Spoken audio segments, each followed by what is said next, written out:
I came to surprise my family on Christmas Eve. From the window I heard, "Pretend we're not home," so I left and took the $29.00 surprise back with me. I used to design flight control systems for fighter jets. Now I am the woman my son calls a burden. I stood alone in the snow on Christmas Eve, outside his pristine townhouse on the Upper West Side of New York. I had taken a red-eye flight from Arizona just to surprise them. I had not seen them in over a year. The last time we spoke on the phone, his voice was clipped, impatient.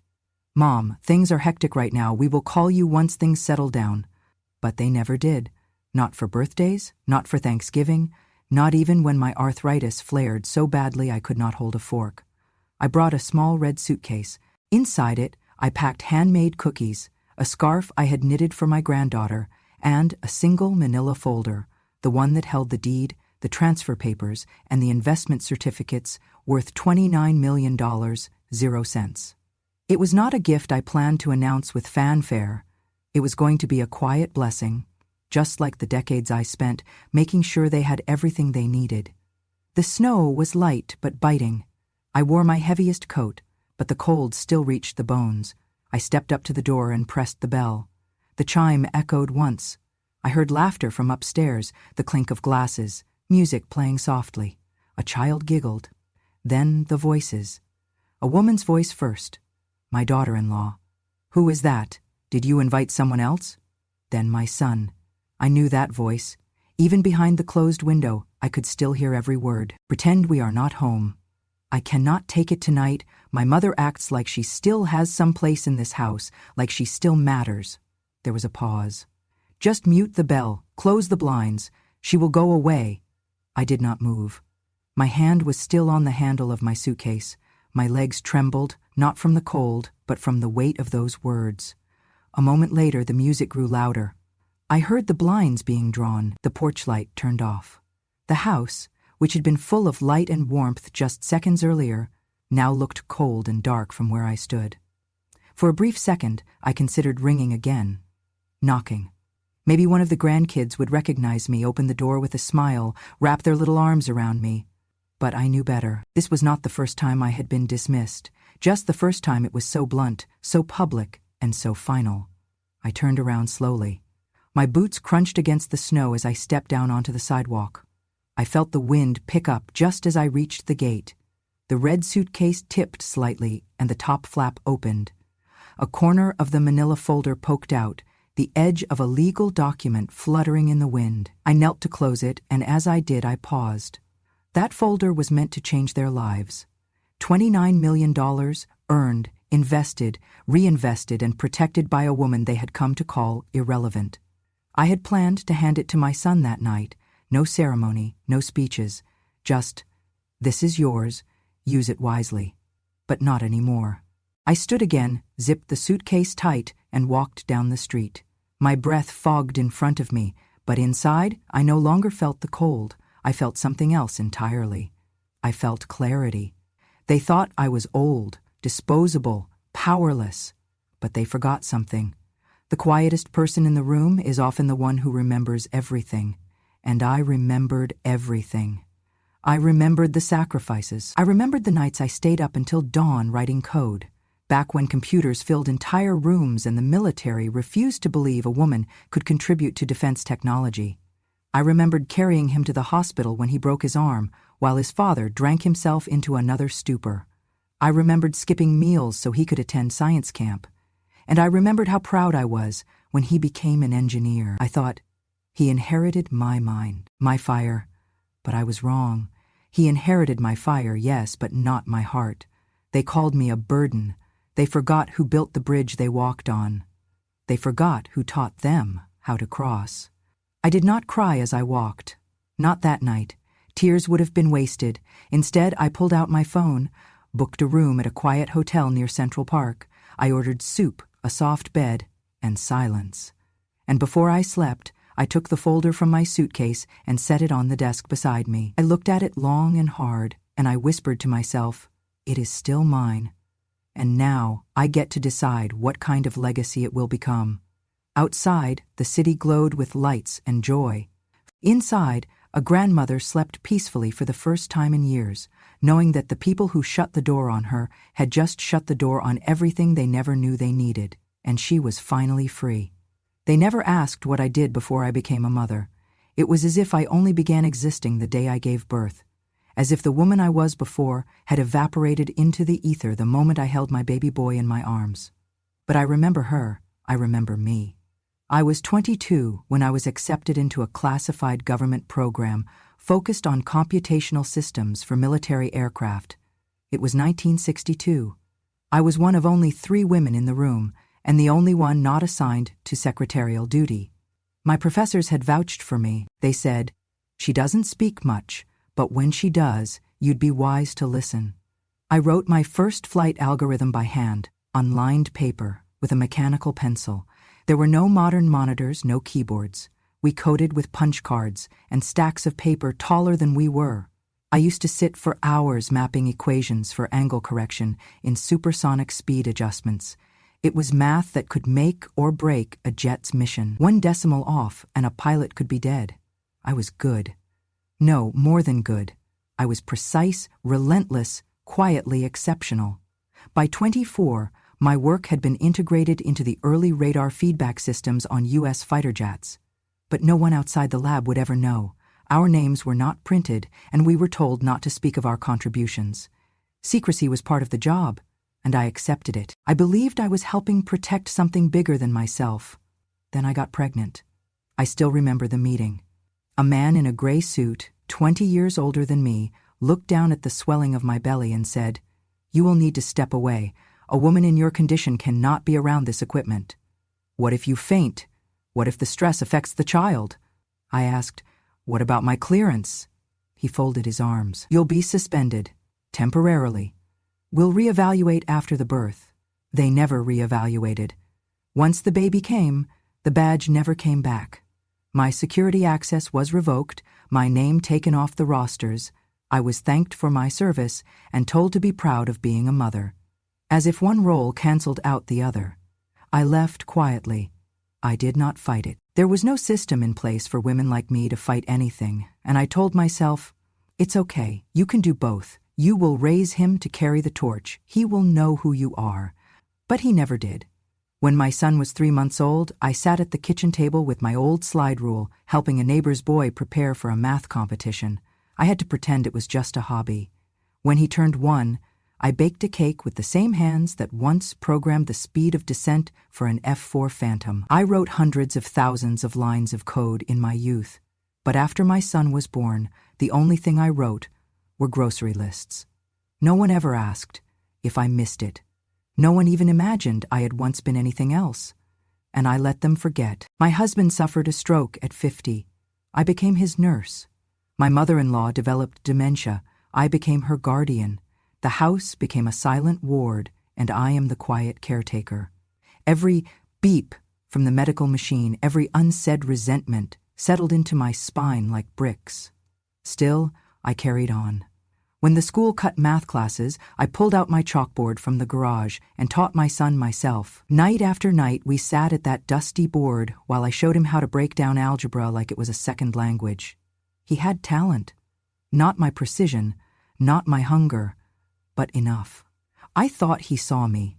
I thought he noticed the way I could solve quadratic equations faster than the teachers at his school. I thought he'd ask one day, "Mom, how do you know all this?" But he never did. To him, I was just the woman with the chalk on her hands, always home, always tired, always available. He grew, and with each passing year, his questions dwindled. His assumptions grew. He began to see me the way the world had trained him to, invisible, domestic, done. He never asked why I never had a job. He never questioned how the bills were paid, even when his father could no longer contribute. He never noticed the long nights I spent balancing accounts, learning the stock market quietly through the public library, investing what little I had left from my past life into portfolios that over decades grew into millions. I clipped coupons and bought thrift store clothes while watching my investments quietly multiply. He went to college. I paid for it. He got married. I helped with the down payment. He had children. I sent checks for every birthday, every holiday, every lost tooth. But when I spoke, it was always, "Thanks, Mom," and then back to their world. The last time he visited me in Arizona, he spent most of the trip on his phone. I made his favorite dish, beef stew with thyme and red wine, but he picked at it, said it was too rich for his diet. When he left, he kissed my cheek and said, "Take care of yourself, okay? You're not getting younger." I nodded. I always nodded. I was the quiet mother, the steady presence, the unpaid provider, the forgotten genius. I do not resent him for not asking about my past. I resent that he never once believed there was one. And now, he sees me as a burden. He thinks I am here because I want to cling to the past. He does not realize I was the past he is trying to escape. He does not know that the systems he now patents are distant echoes of the ones I helped create. But I know. I remember. And memory, when buried long enough, does not fade. It sharpens. It waits, and when the time is right, it rises. 3 days before Christmas, I called my son. The line rang 4 times before he picked up. His voice was clipped, distracted. "Hey, Mom, is everything okay?" I smiled even though he could not see it. "I was just thinking, I might come up to New York this year, surprise you all for Christmas." There was silence on the other end, followed by the sound of movement, like he was covering the phone. When he spoke again, his tone had shifted. It was polite, but tight. This year's a bit complicated. We're hosting a few people. Clients, actually. Big names from the firm. It's kind of a full house." I paused.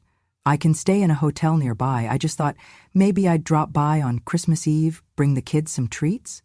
He exhaled, a long, quiet sound I had heard many times before, half exhaustion, half annoyance. "Mom, I'm not sure that's the best idea. It's going to be a bit of a circus here. The girls are running around, Jenna's stressed. I've got calls lined up. Maybe we should plan something after New Year's when it's less hectic." I did not argue. I never did. I simply said, "Of course, I understand." But I still packed my bag, not out of defiance, but out of instinct. Some things a mother does without permission. I packed my red dress, the one with small embroidered roses, the one my husband once said made me look like I carried the holidays in my smile. I baked 6 dozen cookies, molasses spice, his favorite since he was 10. I wrapped them carefully in parchment paper and twine. And then I reached under the floorboard of my closet and pulled out 3 things. A battered laptop, 10 years old, still functional. Contained in its drive was a digital archive of my old projects, raw data, scanned punch cards, letters of recommendation, time-stamped memos. It was everything I had from my years as a military systems developer. A small wooden box. Inside, a collection of yellowing pages, blueprints, hand-drawn schematics of early flight control systems. My handwriting, my calculations. Stamped, confidential in faded ink. They were my original drafts, the same ones I used as a foundation for a system I would later watch my son adapt for commercial aerospace. And lastly, a slim black USB, encrypted. On it, a compiled report that linked my historic work to patents currently filed under his name. He never asked how he knew what he knew. He assumed it came from talent, from blood, and maybe it did. But talent needs a foundation, and his foundation was mine. I placed all of it carefully into a second compartment in my suitcase, away from the cookies and scarf. On top, I laid a crisp, manila envelope, the new version of my will. I had updated it just 2 weeks prior. A new beneficiary, a new legacy. I booked a flight for the 23rd, landing in New York just after sunset. The city was lit up like a dream. Storefronts bursting with gold and green, snow dusting the sidewalks. My cab driver was young and kind. He helped with my suitcase and asked who I was visiting. "My son," I said, smiling. "I'm surprising him for Christmas." He nodded, chuckled. "Hope they've got cookies." "They do," I said. "They just don't know it yet." At the hotel I rested, I checked the weather. I reread my letter to the estate attorney. I looked through the old documents, touching the edges like they were bones of a past life. I watched a video of my granddaughter's last recital, sent by the school, not by her parents. Then, on Christmas Eve, I dressed. The red dress fit like a memory. I brushed my hair back, pinned on a brooch shaped like a snowflake. He had given it to me when he was 7. bought from a school holiday fair. It still sparkled under light. I took the subway to their street, walked the last 2 blocks. Each house was glowing, each window a scene from a postcard, families laughing, eating, embracing. When I reached his doorstep, I adjusted my scarf, pulled my coat tighter around me, and rang the bell. I already knew what was coming. But some part of me still hoped. Some part of me was still the young mother, waiting for her boy to come home and say, "Mom, I get it now. I see you." But that night, the only thing I saw was a shadow in the upstairs window, and then the blinds shutting me out. I stood on the porch, holding the red suitcase in one hand and the tin of cookies in the other. The wreath on the door was fresh, pine and cranberry, elegant, expensive. A small plaque beneath the doorbell read, "The Lennons." My son's name, not mine. I pressed the bell and waited. Inside I heard footsteps, laughter, then silence. Moments later, the blinds on the tall front window shifted, just slightly, just enough for someone to peek through, and then a small face appeared. It was her. My granddaughter. She must have been 6 now. Her eyes lit up when she saw me. She pressed her tiny hands to the glass and squealed, "Grandma, Mommy, Daddy, Grandma's here." My heart lifted, just for a second. That brief, beautiful second when a child remembers love before learning shame. Then I saw my son. He rushed into view, crouched to her level, and gently pulled her away from the window. I could see his lips moving. Firm, stern, rehearsed. "No, sweetheart, Grandma's not staying. Go help Mommy in the kitchen, okay?" She hesitated, then nodded. He stood. His face came into view fully now, just behind the glass. He looked older than I remembered. Thinner. Sharper. Maybe it was the angle. Maybe it was the light. He didn't open the door, he just looked at me. I smiled. I gave a small wave. He didn't wave back. I heard the door unlock, then open, just slightly. An inch. 2 inches. "What are you doing here?" he asked, his voice hushed but laced with irritation. "We want peace this Christmas."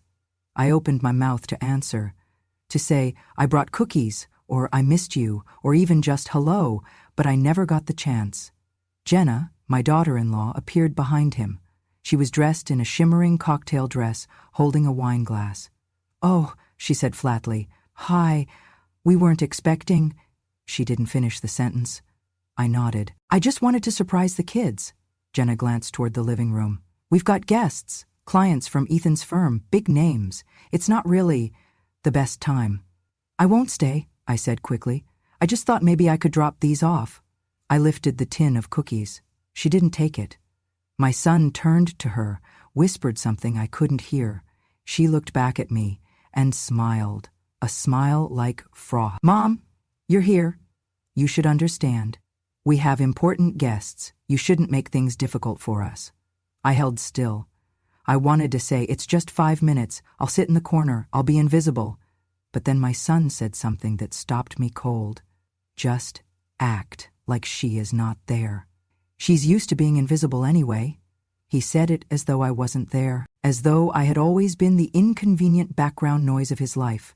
Not a person, not a presence, just a static hum he had learned to tune out.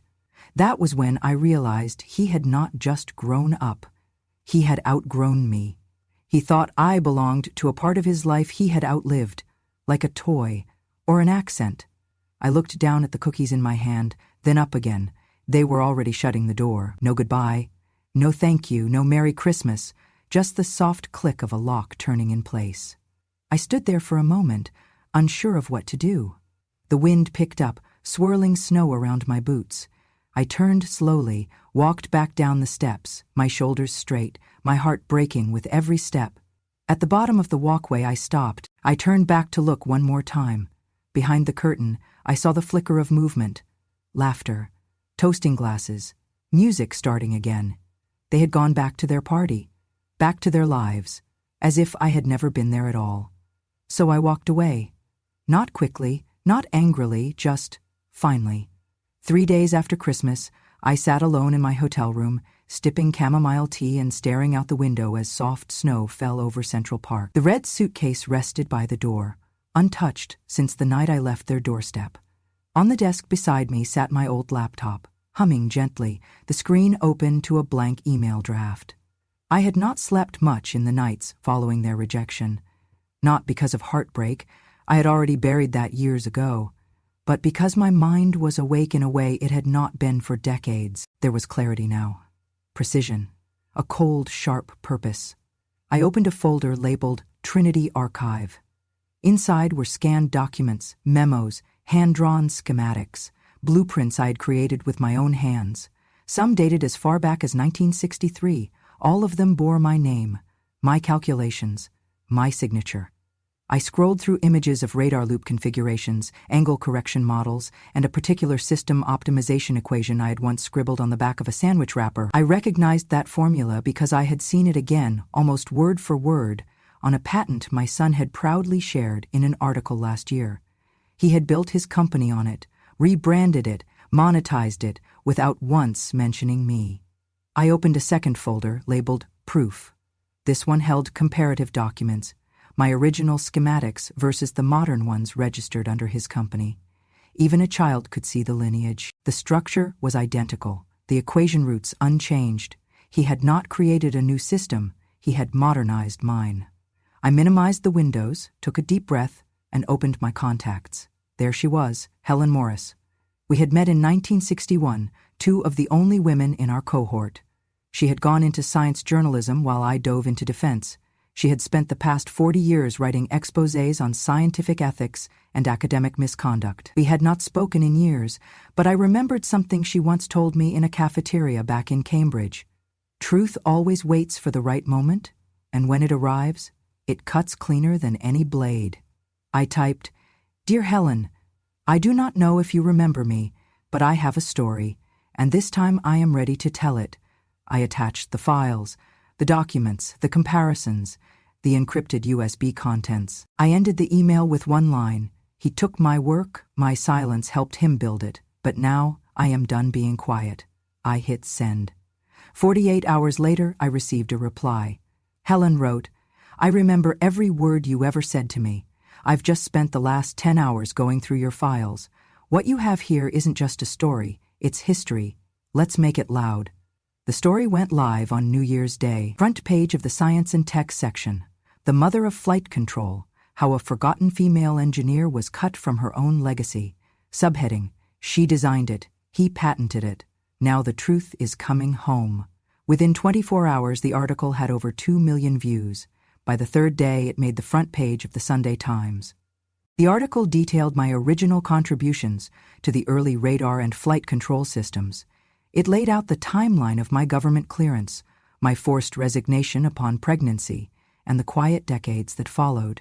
And then it drew the line, methodically, precisely, from my blueprints to the modern patents held under my son's company. They quoted me in the final paragraph. "He is brilliant, but brilliance built on stolen bones is not legacy, it's theft." The fallout came fast. Investors began pulling out of the company. Social media exploded with outrage. "She wrote the code" trended for days. University ethics boards began requesting a review of his honorary doctorate. The military contractor associated with his firm paused their renewal discussions. A formal inquiry into intellectual property origins was announced by the U.S. Patent Office.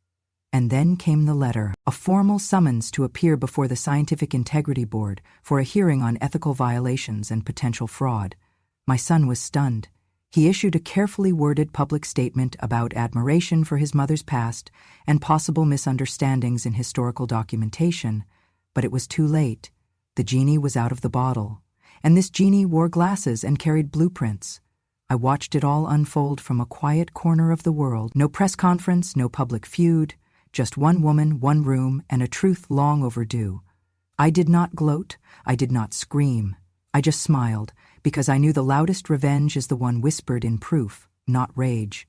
He had erased my name from his story, so I wrote it back in, one document, one equation, one headline at a time. The invitation came on thick cream paper, embossed with gold lettering and the seal of MIT. I stared at it for a long moment before reading it aloud. "You are cordially invited to deliver the keynote address at the MIT Women in Science Recognition Gala, honoring those whose work has silently changed the course of American innovation." I held the paper in both hands, as if it might dissolve. 60 years after they erased my name, they wanted me to speak. I arrived in Cambridge on a bright spring day. The campus was alive with blossoms and the low hum of minds in motion. As I stepped onto the stage of the auditorium, my legs trembled, not from age, but from the sheer weight of the moment. The crowd rose. Not for a politician, not for a CEO. For me. Behind me, projected on a screen that reached from floor to ceiling, was a black and white photograph of a young woman with thick glasses and tightly pinned hair, standing at a blackboard filled with equations. Me. From a lifetime ago. I spoke for 20 minutes. I spoke of silence, of motherhood and machines, of the cost of being brilliant and invisible at the same time. I did not cry. I did not accuse. I simply remembered out loud and let them remember with me. At the end, the audience stood again. But this time I did not tremble. I stood tall and nodded, not for applause, but for acknowledgement finally earned. A week later, I received a call from NASA. They wanted permission to use that photograph in the new Hall of Honor at their headquarters. "We're launching an exhibit," the director said, "to celebrate the pioneers we failed to credit the first time." They printed my image 10 feet tall, hung it beneath the words, "She calculated silence into history." Visitors stopped and stared at that image, at the equations on the board behind me. Some wept. Young women took selfies. Girls in science clubs posted tributes online. They finally saw me. Meanwhile, my son's company collapsed.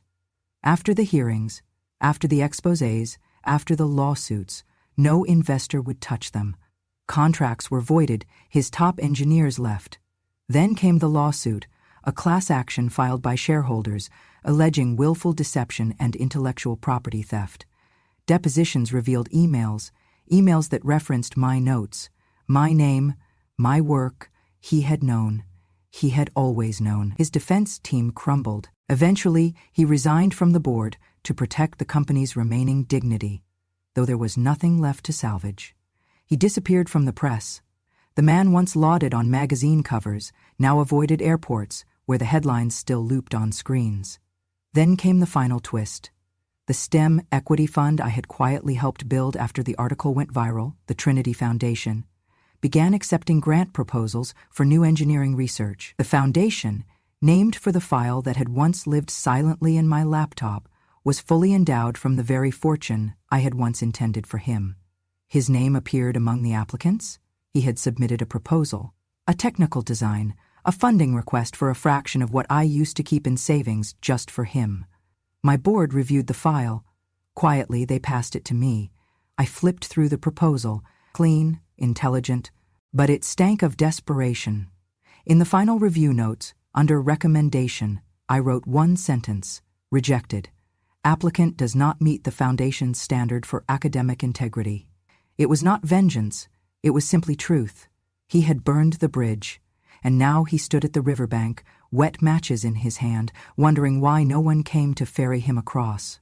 I never spoke to him again. He never called, never apologized. But I heard from my granddaughter. She sent a letter.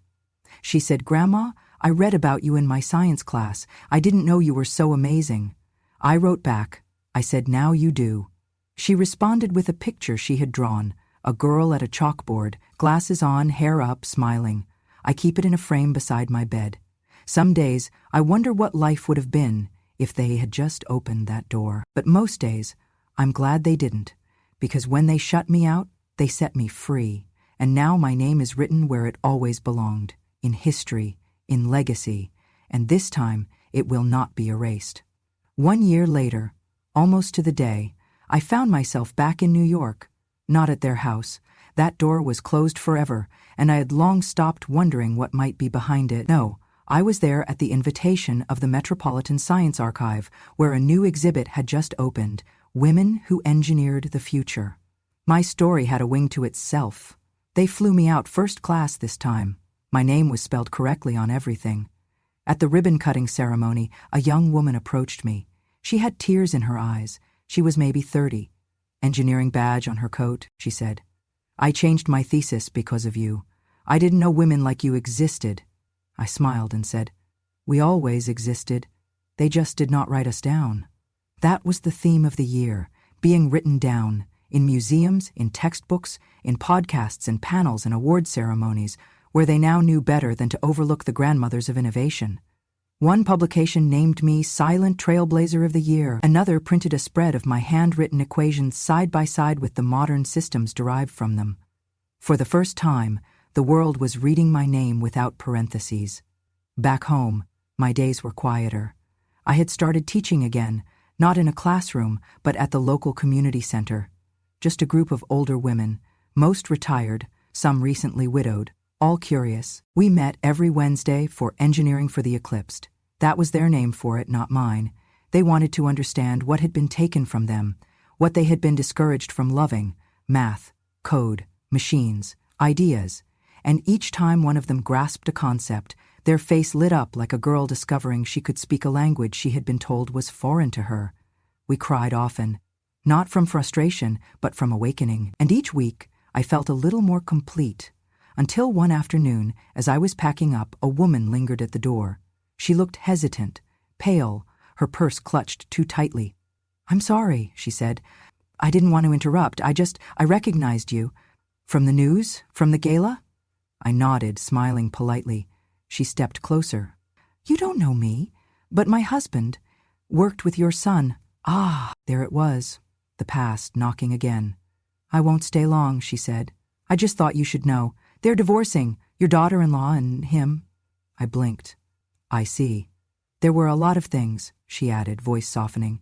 "He blamed the fallout on everyone but himself, got paranoid, started lashing out. She took the kids and moved out 6 months ago." I nodded. "I hope they're doing better." "See my art," she said. Then, after a pause, "Your granddaughter, she joined a science club. Her mentor cites you in every lesson." That hit me harder than I expected. I thanked her. She left. And I sat in the empty room for a long time, not sad, not triumphant, just still. That night I received a call, a blocked number. I let it ring 4 times before answering. "Hello?" There was silence at first, then a breath, and then, "It's me," his voice, hollow, older. "I'm not calling to ask for anything," he said. "I know I lost that right. I just wanted to say I'm sorry." It wasn't rehearsed this time. It cracked, broke, fell apart between syllables. "I destroyed everything," he said. "The company, the trust. I even ruined my marriage." He exhaled sharply, like it hurt to admit. "I used to tell myself I earned it, that it was mine to take, but it wasn't. And I see that now." I said nothing. I let the silence speak for me. Then he said something I did not expect. "I started teaching. High school level. Engineering basics. Pays nothing, but it feels right." He paused again. "I used some of your old lessons, the chalkboard methods. I tell them where I learned it from. I tell them about you." I looked out my window. The desert sky was full of stars, the kind of clarity that can only come from distance. "I'm not asking to come back," he said quietly. "I just didn't want another year to pass without saying the words." I nodded, even though he couldn't see it. Then I said simply, "Thank you." We did not speak again after that, but that night I slept deeply, not because he apologized, but because he changed. That was all I had ever hoped for. Change, truth, continuity. Weeks later, a package arrived. No note, no sender listed. Inside, a small framed photo of my granddaughter holding a medal from her school's engineering fair. She stood next to a trifold board titled Legacy Systems, From My Grandmother to Me. In the corner, a quote written in Sharpie: "She taught planes to land and women to rise." That picture now sits on my shelf, right beside my patent acknowledgement plaque, right beside my quiet. Because revenge, you see, is not the end. It is the beginning of truth. But what comes after, what you build from the ashes, that is the real legacy. And mine? It lives on in a little girl's science fair smile, in a teacher with regret in his voice and chalk on his hands, in the names etched into scholarship plaques, each one beginning again, where I was once told to end. This is not a happy ending, it is a just one, and that, my dear, is better than any apology. That is history reclaimed, and now it's ours. I do not need anyone to thank me anymore. I do not need flowers, applause, or medals. I do not need their approval. I just need them to know I was here, I existed, I created. I carried a nation's defense on my back, then carried groceries home for a family that forgot. And yet, through it all, I endured. Because brilliance does not disappear when it is ignored, and wisdom does not expire when it is aged. The world tried to erase me, my own blood tried to silence me, but I remembered. And now, the world remembers too. To every woman who was told to be quiet, to stay small, stay soft, stay out of the way, I say this: stay strong. Write it down, keep the records, because one day they will ask, where did this come from? And your truth will answer, even if your voice is gone. This was my story, one of many. If you've ever been overlooked, underestimated, or forgotten, then you belong here too. Subscribe to Grandma, True Stories, where silence becomes strength and the quietest woman in the room finally gets the last word. Because revenge has no expiration date. And wisdom? Wisdom never fades.